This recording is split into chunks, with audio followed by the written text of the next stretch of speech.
The Samayam Ganachari Kumaravargam are a group of 5 men who inaugurate the festival by tying a sacred thread called the kapu around their wrists at the beginning of the festival. They would live in the Dharmaraja Draupadi Amman temple for the entire duration of the festival and would only return home on completion of the festival after removing the sacred thread, the kapu, from their wrists. Their special status in the village lasts only for the duration of the festival, after which they would again resume their ordinary lives in the villages. They also don on multiple roles in the various village rituals of the epic performed in the village. In one ritual, there would be the 5 Pandavas escaping from the burning lacquer palace. In another ritual, there would be Aravan sacrificing themselves to Kali to ensure victory for the Pandavas. In the final ritual of the killing of Duryodhana, there would be the 5 Kaurava warriors deputed to guard Duryodhana from Bhima.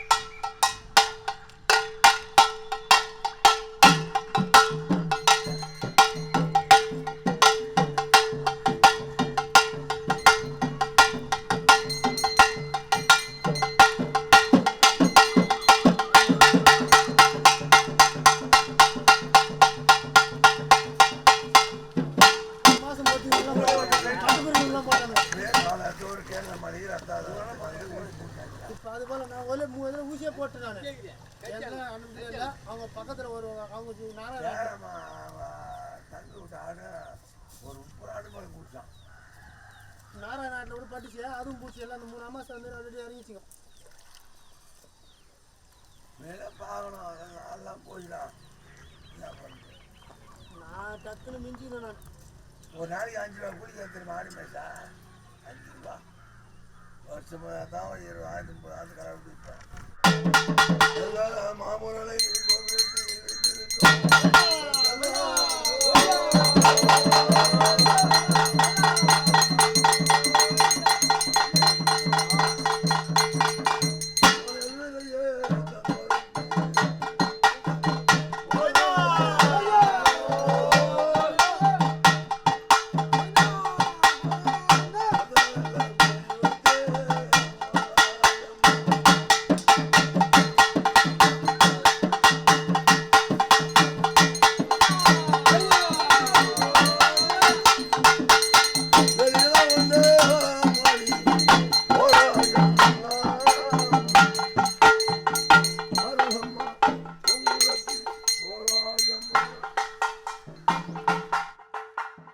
The Samayam Ganachari Kumaravargam appears to have been a way of networking in these villages, but this network seems to exist only in 39 villages surrounding the village of Bolur in Tiruvannamalai district.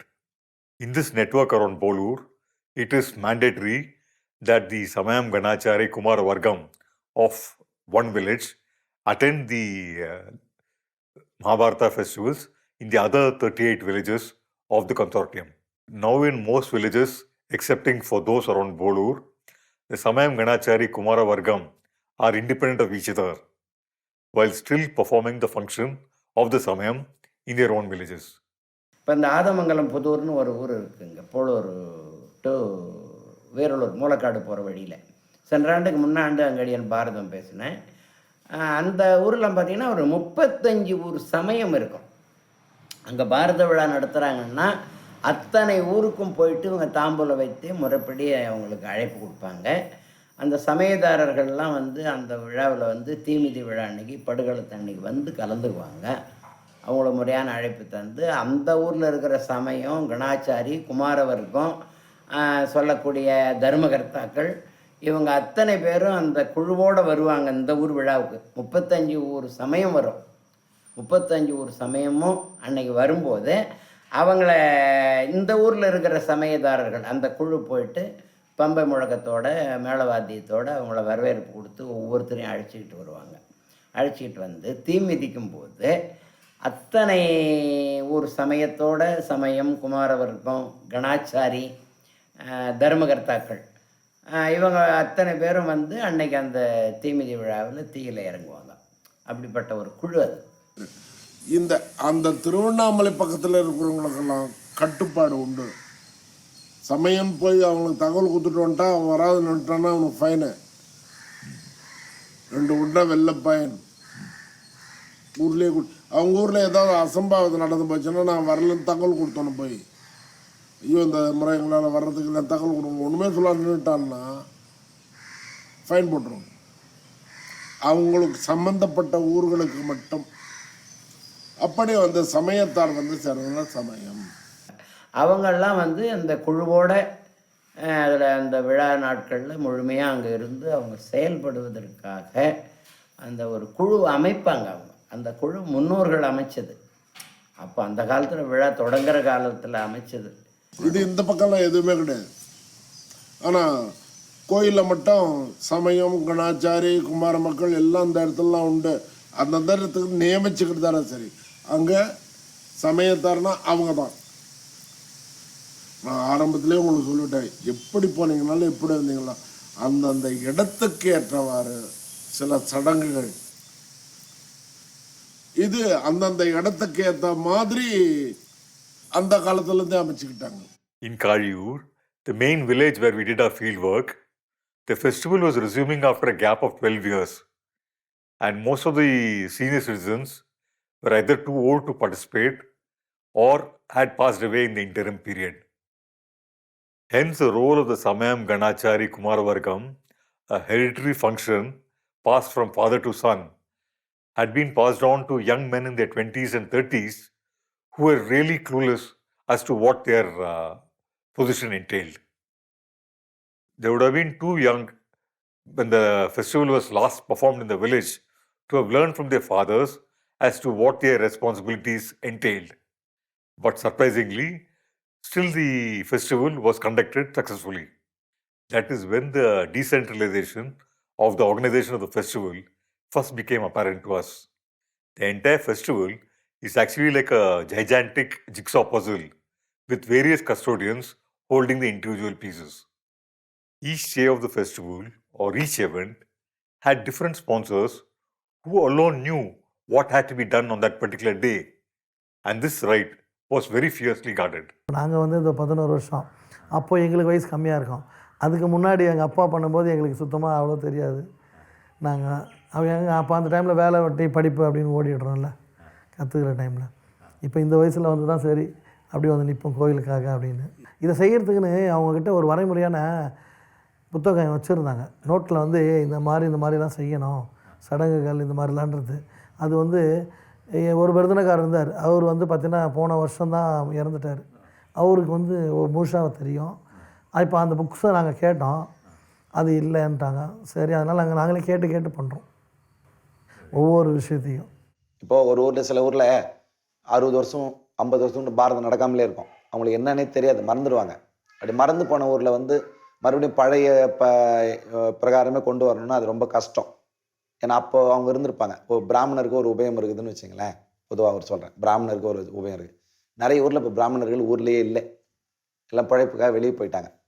அப்படி இருக்கிற ஊரில் பிராமணர் உபயத்தை யாருப்பா பண்ணுறது அப்படின்னு சொல்ல, சரிப்பா அப்போ இப்போ யார் இருக்கிறாங்க, ஒரு கவுண்டர் சமுதாயமே 2 தெரு 3 தெருவாக பிரிஞ்சிருக்குது.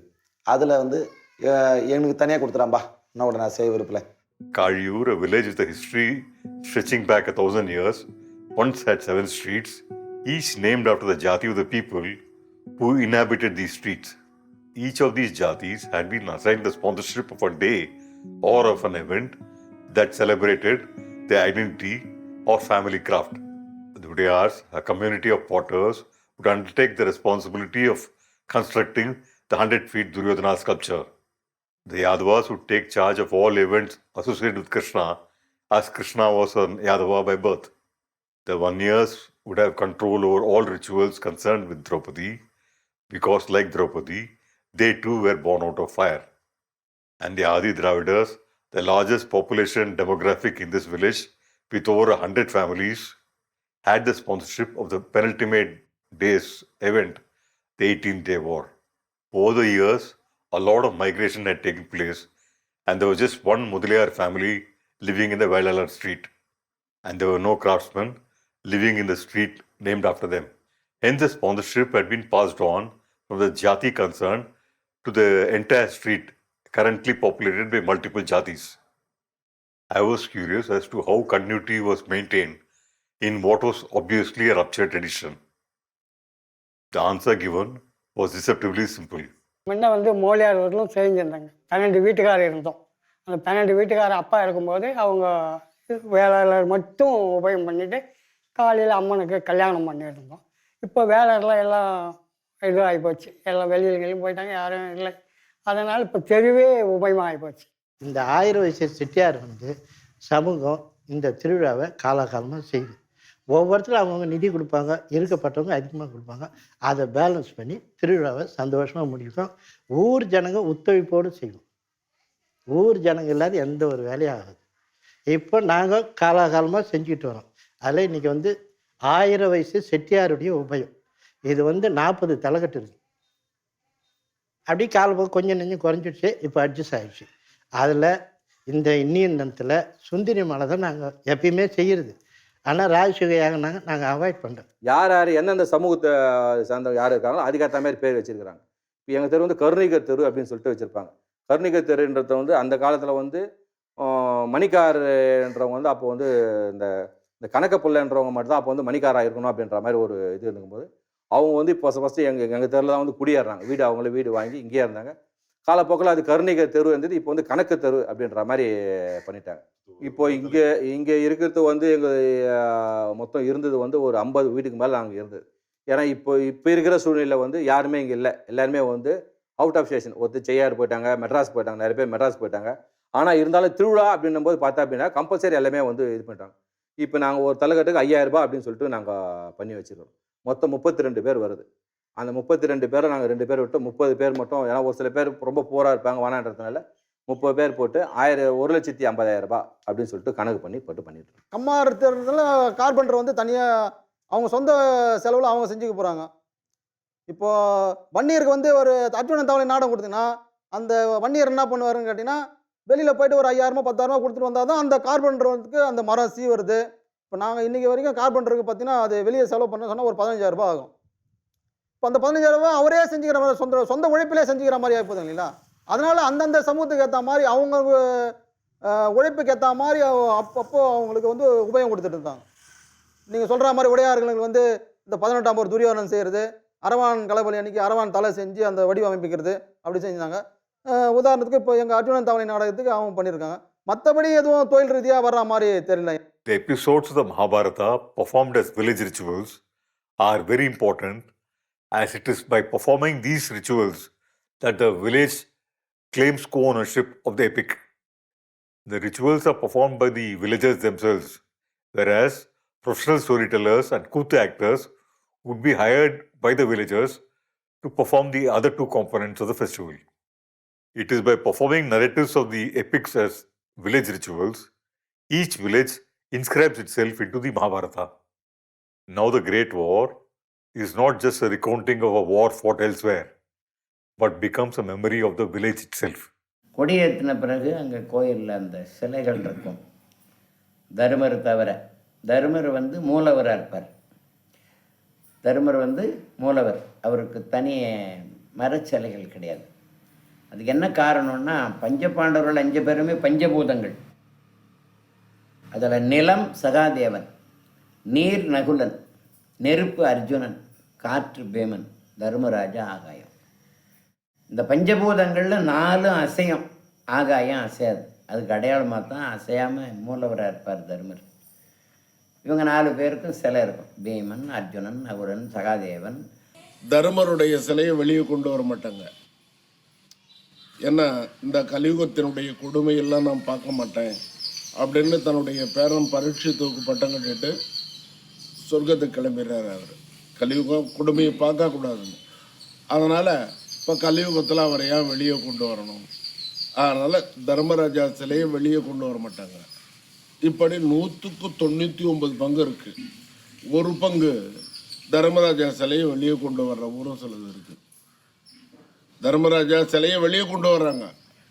ஏன்னு கேட்டால் இந்த கலியுகத்தில் நடக்கிற கொடுமையெல்லாம் அந்த புண்ணியவாளம் பார்வைப்பட்டாவது குறையட்டுமே, அதுக்காக கொண்டு வர்றோம். சில ஊரில் வந்து பார்ப்பாங்க பஞ்சபாண்டவர் 5 பேருடைய தலையை கொண்டு வந்து வைப்பாங்க.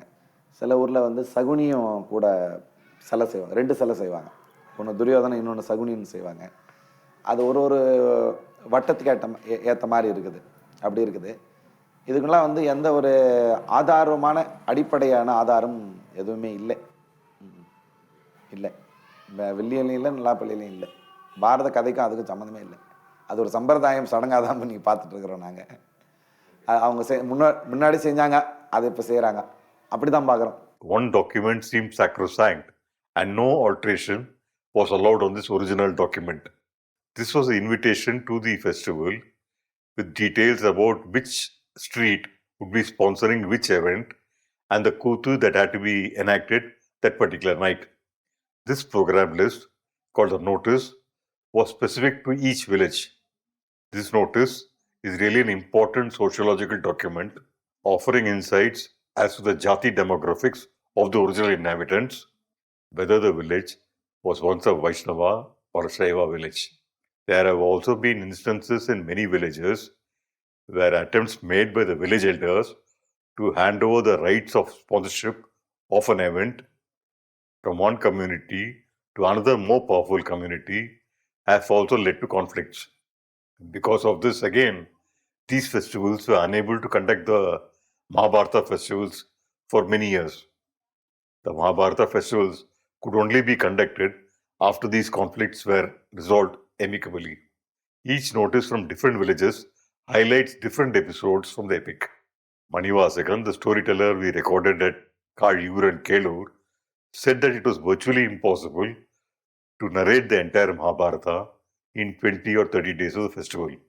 He said that different villages highlighting different episodes of the Mahabharata made it possible for the floating audience to get a highly nuanced understanding of the Mahabharata after attending multiple Mahabharata festivals in multiple villages. There were 3 places which were once famous and would draw huge crowds for the Mahabharata festivals for the unique feature that they offered. People would visit the 100-day Arcot Mahabharata festival just to see the massive sculpture of Aravan erected for the festival. Manamati, a village of weavers, was famous for its nuleni, a ladder made from cotton, where each family in the village would weave a rung of the ladder needed for a ritual called Arjuna Tapas. And Uttaramerur, a village with a huge community of potters, was famous for its majestic Duryodhana sculpture. This made each festival unique to that particular village, and no 2 festivals were ever exactly the same. சில கிராமங்களில் வந்து உற்சவம் இருக்கும். எங்களுக்கு வந்து 20 நாள் பாரத்தில் 10 days எங்களுக்கு வந்து உற்சவம் அப்படின்னுவாங்க. அந்த உற்சவத்தை மாற்றுறது யாராலையும் முடியாது. அவங்க என்ன உற்சவமோ அதுதான் நம்ம தலைப்பாக கொடுத்தாகணும். அது வந்து லாஸ்ட்டு 10 days வந்து யாராலையும் மாற்ற முடியாது. பாரதக்காரர் வந்து 2 மணிக்கு உட்காந்து பிரசங்கம் சொல்லிடுவாருங்க, 5 6 வரலும். அது என்ன பிரசங்கம் பண்ணுறாரோ அன்று நைட்டு அதே கூத்து நடைபெறும், கட்டை கூத்து. அந்த கூத்து பிரகாரம் மறுநாள் காலையில் 9 to 10:30 அந்த அர்ஜுன வில் வளைச்சி தானே கல்யாணம் பண்ணுறாருங்க. அதை கல்யாணம் நடக்குங்க முறைப்படி. இங்கேருந்து வீட்டிலேருந்து வரிசையெல்லாம் கொண்டு போய் அங்கே வச்சு திருவிழா நடக்குங்க, கல்யாணம் பண்ணுவோம். அந்த 20 நாள் பாரதத்தில் மட்டும்தான் இது நாடகமும் சொற்பொழிவும், பகலில் சொற்பொழிவும், இரவு நாடகமும் மேட்ச் ஆகும். முதல் உபயம் வந்து வேளாளர், அதாவது சைவ வேளாளர் மூலியார் இருந்தவங்க, அவங்களும் வன்னியர்ஸ் கொஞ்சம் பேர் இருக்கிறாங்க, அவங்க செய்கிறாங்க. 2வது உபயம் வந்து நாயுடு. 3வது உபயம் வந்து செட்டியார், பேர் செட்டியார். ஒரு 5 6 பேர் நாங்கள்லாம் போயிட்டாங்க, இப்போ ஒரே ஆள் செய்கிறாப்புல. பாஞ்சாலி துயில், பள்ளத்தூரில் இருக்கிறவங்க பாஞ்சாலி துயில் பண்ணுறாங்க, காலங்காலமாக அவங்க தான் பண்ணிட்டு வராங்க. 5வது உபயம் வந்து கம்மாளர் தெரு. கம்மாளர்னா வந்து தச்சன், கருமா, அதில் கவுடருங்கிறாங்க, நாயுடுங்கிறாங்க. அந்த 5 ஜாதியும் சேர்ந்து அவங்க தபசு. 6வது வந்து அதான் கருணிக தெரு சொன்ன மாதிரி அது கீச்சகவதம். 7வது கிருஷ்ணன் தூது யாதவர். கலைபலி கொடுத்து களம் புகுதல் மேட்டுத்தெருவில் இருக்கிறவங்க வன்னியர் மட்டும் பண்ணுறாங்க.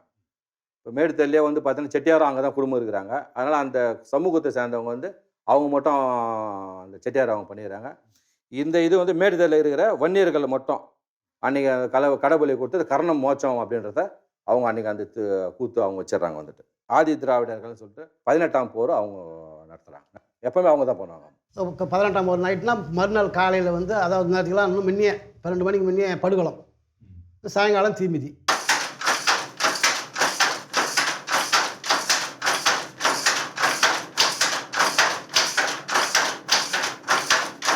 அந்த காலத்தில் வந்து எப்படிங்கன்னா இந்த ஊரில் வந்து 400-300 தறிக்கட்டை இருந்ததுங்க. தறி தாங்க பிரதான தொழில் இந்த மானாமதியில். அதனால் ஒவ்வொரு வீட்டையும் 2 தறி, குறைந்தபட்சம் 2 தறி இருக்கும். அந்த நூலை வந்து நாங்கள் வந்து அந்த திருவிழாவுக்கோசமே அவங்கவுங்க என்ன பண்ணுவாங்க, ஒரு பொந்தா தருவாங்க. அந்த ஒவ்வொரு வீட்டிலேருந்தும் கலெக்ட் பண்ணி அந்த பொந்து, அந்த குறுக்க அந்த படி மாதிரி இருக்குது பாருங்கள், அதுக்கு பேர் வந்து அன்னக்கோல் சொல்லுவாங்க. அந்த கோலை வந்து அதுவும் பாவுக்கு யூஸ் பண்ணுற கோல் தாங்க. அதையும் தானமாக கொடுப்பாங்க. அதை கொடுத்து அதன் மூலமாக அந்த நூலை ஜாயின் பண்ணி அதன் மூலமாக தான் வந்து மரம் கட்டுறதுக்கு உதவி பண்ணுவாங்க. திருவிழா முடிஞ்சு ஒரு 4 நாள் பொறுத்து என்ன பண்ணுவாங்க, அது வரைக்கும் நெசவு தொழிலை செய்ய முடியாது. அந்த கோல் இருந்தால் தான் பாவே துவைய முடியும். அந்த திருவிழா முடிகிற காலம் வரைக்கும் பாவெல்லாம் துவைய மாட்டாங்க. திருவிழாவுக்கோசமே அந்த அளவுக்கு செய்வாங்க. அந்த இது பண்ணி திருவிழா முடிஞ்சோடனே எல்லாருக்கிட்டையும் அவங்கக்கிட்டையும் அதை இது பண்ணி கொடுத்துருவாங்க. அது மாதிரி வந்து ஒரு ஊரில் அந்த திருவிழானாலே நெசவாளருடைய பங்கு அது ரொம்ப திருப்திகரமாக செய்வாங்க. மற்ற ஊரில் எப்படி இந்த மானாமதி பொறுத்த வரைக்கும் அந்த நூல் அணிக்கு வந்து மிகவும் பங்கு ஏற்கிறது வந்து நெசவாளருந்தாங்க. இது மாதிரி செய்து நம்ம மரத்தை எவ்வளோ உயரதோ அந்த உயரத்துக்கு ஏற்ற மாதிரி நம்ம இது மாதிரி நூல் போட்டு கொம்பு கொடுக்க போட்டு நம்ம செட் பண்ணினே வந்து நீட்டாக செய்து கட்டிட்டு அப்புறம் மரத்தில் ஏறி இதை கட்டிட்டு அதுக்கப்புறம் நாங்கள் அது உயரத்துக்கு ஏற்ற மாதிரி தூரமாக ஏறத்துக்கும் சைடாக ஏறத்துக்கோசம் கொஞ்சம் 50 அடி 20 அடி தள்ளி கட்டுவோம். கட்டிட்டு அதில் அர்ஜுனன் வந்து மேலே ஏறி தவதேவர். The other important detail which emerged was that one season the festival were really cashless festivals. Each member of the village would not contribute cash for the festival, but rather would contribute with their own labor for a particular event. Now with most of the craftspeople of the village having migrated elsewhere, everything has to be outsourced, and the cost of conducting a festival can range between a sum of rupees 15 lakhs to 100 lakhs. Money for the festival is currently raised from the village revenue by leasing out the rights for fishing license and the selling of the produce of the village commons. This would be augmented by individual collections from each family in the village, which would contribute money for the event that their street had undertaken to sponsor in the festival. This is called Talaikattu, and each family's contribution can vary between 1,000 rupees to 3,000 rupees, depending upon the scale of the event which was being sponsored. The entire revenue for conducting this massive festival is raised from within the village itself, making this one of the largest independent theatre festivals in the world. There is also a tremendous sense of competition between the streets as to whose event in the festival was the grandest.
இப்போது இந்த விழாக்கு செலவு பண்ணுறதுன்னு வந்து பார்த்திங்கனாக்கா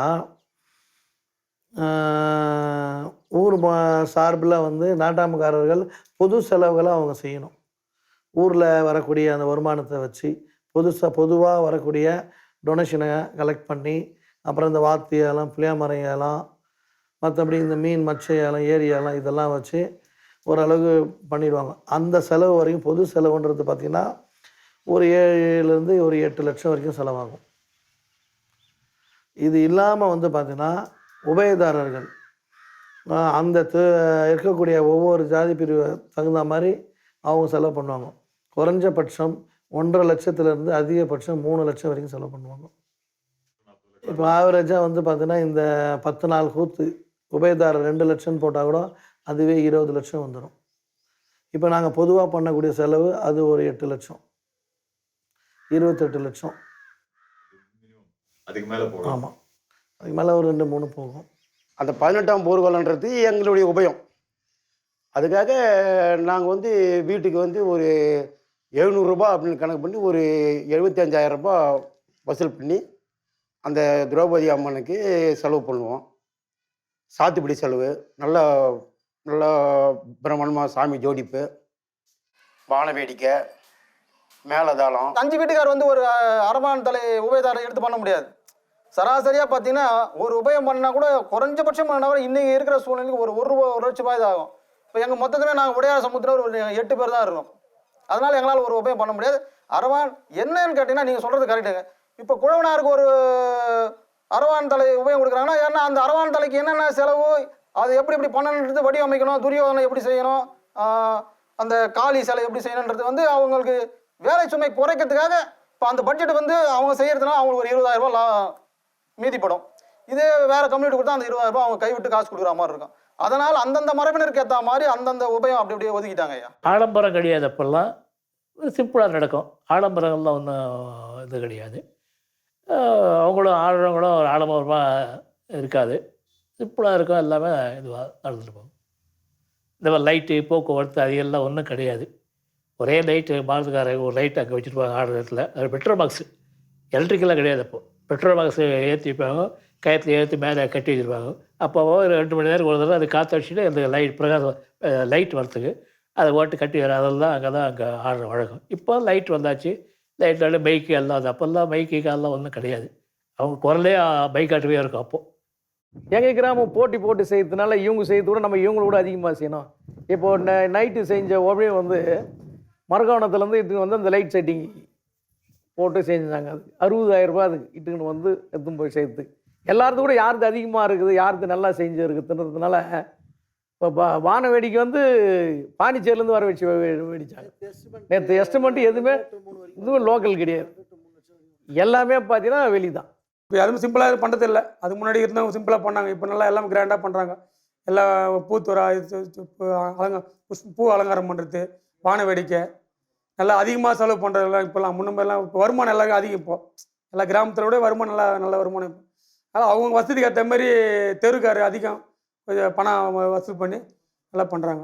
There is also a tremendous sense of competition between the streets as to whose event in the festival was the grandest. And the tension of past fights and past enmities would be constantly simmering below the surface, flaring up suddenly. The flow of the festival seems to embrace all this in its stride, and more such incidents subsided, maybe to be resumed once the festival is over. The venue of the current festival in Kaliyur was again a narrative of a past conflict. There were 2 Dharmaraja Draupadi Amman temples at Kaliyur, one older dilapidated structure and another newer temple, which was the venue of the current festival. Dharmalinga உடையாரும் இருந்தாருங்க, அவர் சொந்த land. அந்த லேண்டில் அந்த கோயில் அவர் கட்டி பராமரிப்பு பண்ணாருங்க.